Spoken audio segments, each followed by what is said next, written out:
নমস্কার বন্ধুরা, আজকে তৈরি করব কলা পাতায় ডিম পাতুরি। পেঁয়াজ, কাঁচা লঙ্কা, টমেটো, আলু, পটল, হলুদ, নুন, লঙ্কার গুঁড়ো, গরম মশলা, জিরার গুঁড়ো, 3টে সিদ্ধ গোটা ডিম। কাঁচা লঙ্কা, টমেটো, আলু, পটল কেটে নিয়েছি, আলু কুচিয়ে নিয়েছি, পেঁয়াজ কুচিয়ে নিয়েছি, ডিম ছুরি দিয়ে কেটে নিয়েছি, তেল মাখিয়ে নিয়েছি কলা পাতায়। পটল, টমেটো, পেঁয়াজ দিয়ে এখন মাখবো। সব মশলা মিশ্রণ করছি। তেল দিলাম। এই দেখুন সব মশলাগুলো দিয়ে মেখে ডিমের মধ্যে এখন মশলা দিচ্ছি। সব মিশ্রণগুলো মাখবো। এই দেখুন এখনও ডিমের মধ্যে মশলা দিচ্ছি, তেল, নুন, হলুদ দিয়ে।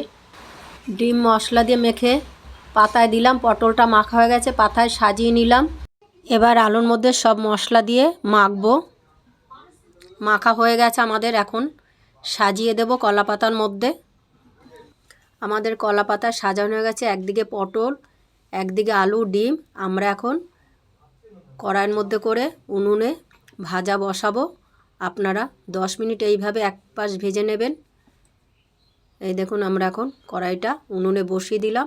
সঙ্গে থাকুন, দেখতে থাকুন। অবশ্যই আপনারা বাড়িতে একবার চেষ্টা করে এইভাবে তৈরি করে পরিবেশন করবেন।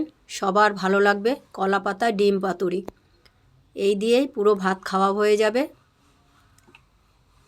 আমরা এইভাবে এক পাশ ভেজে নিয়েছি, কলা পাতা দিয়ে আবার উল্টে নিলাম।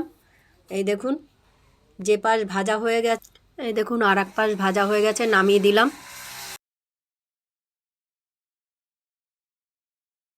পরিবেশনের জন্য প্লেটে সাজিয়ে নিলাম ডিম, পটল, আলু ভাজা, ভাত।